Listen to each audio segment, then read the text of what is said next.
पाकिस्तान, बांग्लादेश, कुछ आतंकवाद, ये है ही नहीं भारत के लिए। पिछले कम से कम 30 साल के सफर में जो चुनौतियां हैं, सरकारें उस पर बात नहीं करती। सरकार ये वाली हो, वो वाली हो, अच्छी हो, बुरी हो, सरकारों के कंपल्शंस होते हैं, उनको संवैधानिक पद पे बैठना होता है, संविधान की अपनी मर्यादाएं होती हैं। लेकिन मेरी जो एम्फेसिस है बार बार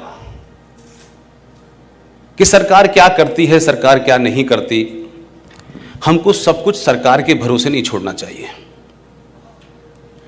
मुझे लगता है सरकार वही करती है जो समाज चाहता है, और समाज चाहता क्या है ये इंपॉर्टेंट है। हमने इस देश में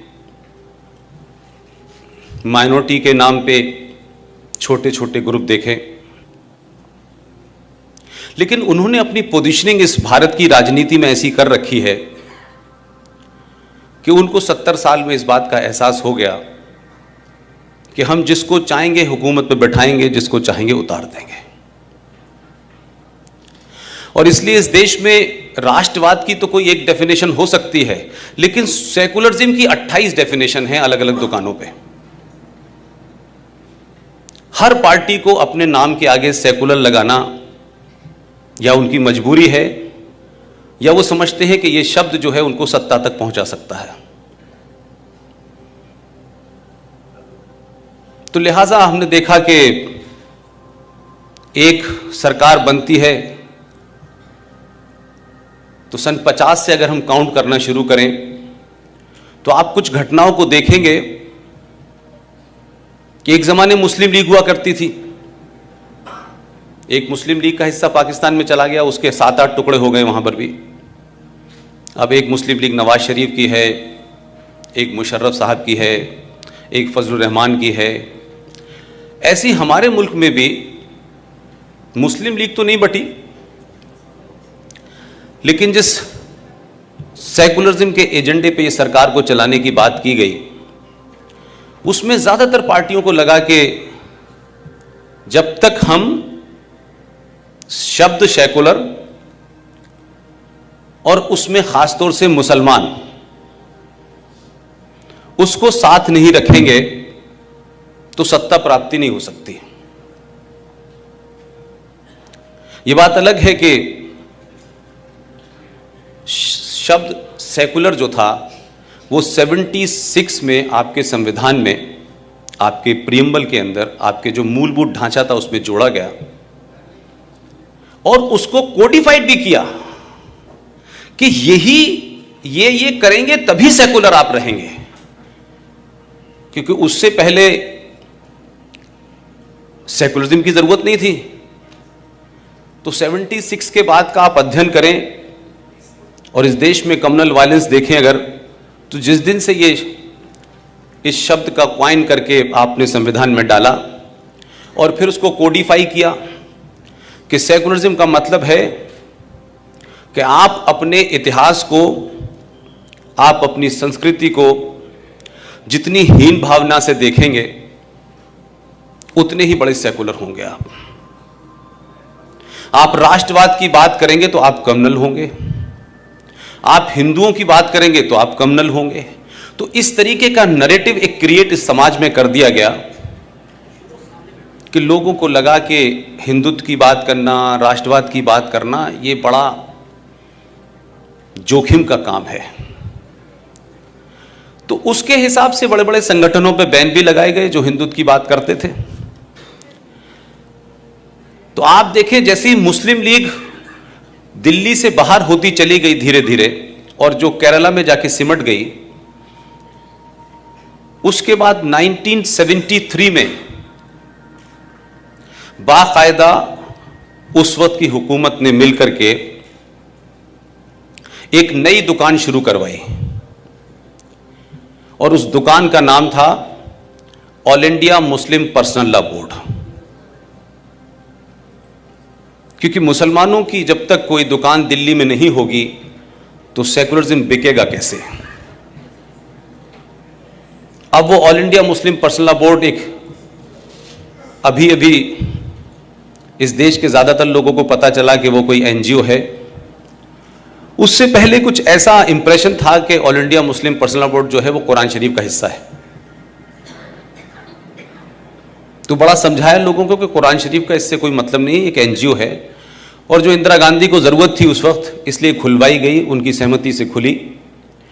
और जो काम मुस्लिम लीग करा करती थी एज ए पॉलिटिकल पार्टी, वो उसने ले लिया। अब जब वो कमजोर पड़ने लगे तो सेकुलरिज्म का मतलब आखिर में यह हो गया कि उत्तर प्रदेश में 2012 में एक पार्टी ने अपना मैनिफेस्टो जारी किया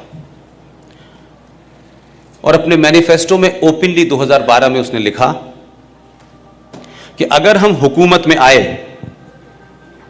तो जितने भी मुसलमान आतंकवादी हमने पकड़े हुए हैं, जेलों में हैं, हम उनको छोड़ देंगे। उसके बाद भी बात नहीं बनी। तो बाद में फिर मुसलमानों की कुछ तो उनके अपने कर्म और कुछ कांग्रेस का उनके ऊपर कर्म ऐसा रहा कि उनकी रिलेवेंस धीरे धीरे कम होने लगी। तो एक नया वर्ड कॉइन किया गया, पूरी सोच समझ के, बड़ी रणनीति के साथ, और उस शब्द का नाम था हिंदू टेरर। और इस हिंदू टेरर की थ्योरी को पड़ोसी मुल्क ने भी मदद की उनकी, क्योंकि वक्तन वक्तन वो मदद करता रहता है उनकी और यहां से मदद लेने जाते रहते हैं लोग। कभी कभी गलत वक्त पे मदद कर देता है इनकी। तो अब हिंदू टेरर के बाद यह समझ नहीं आया कि भाई अब नेक्स्ट क्या करें। तो हिंदू टेरर को कुछ लोगों ने सीरियस नहीं लिया, लेकिन इस देश के 31% लोगों ने इतना सीरियस ले लिया कि 2014 में गलत बटन दबा दिया।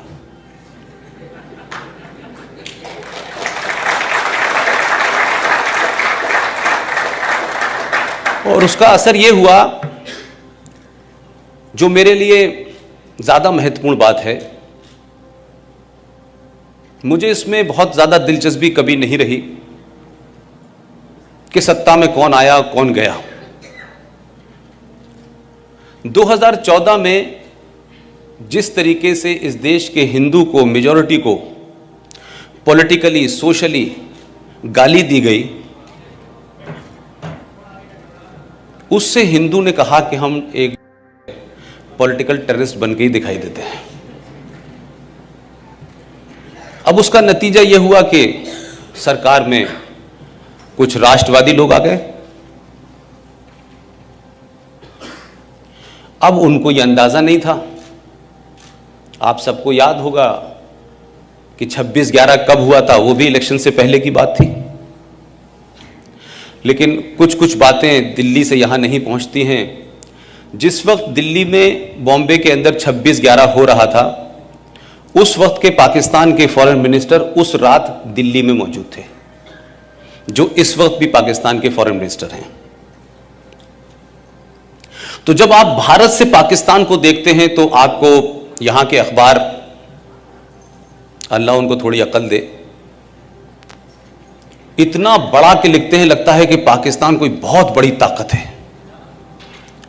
और ये जो खासतौर से जो हमारा वर्नाकुलर मीडिया है, मतलब लगता है कि जिस दिन हेडिंग लिखते हैं उसके बाद फिर वो शब्द पैदा ही नहीं होगा, लगता है आखिरी बार लिख देते हैं, वो बड़े से बड़ा शब्द लिखते हैं।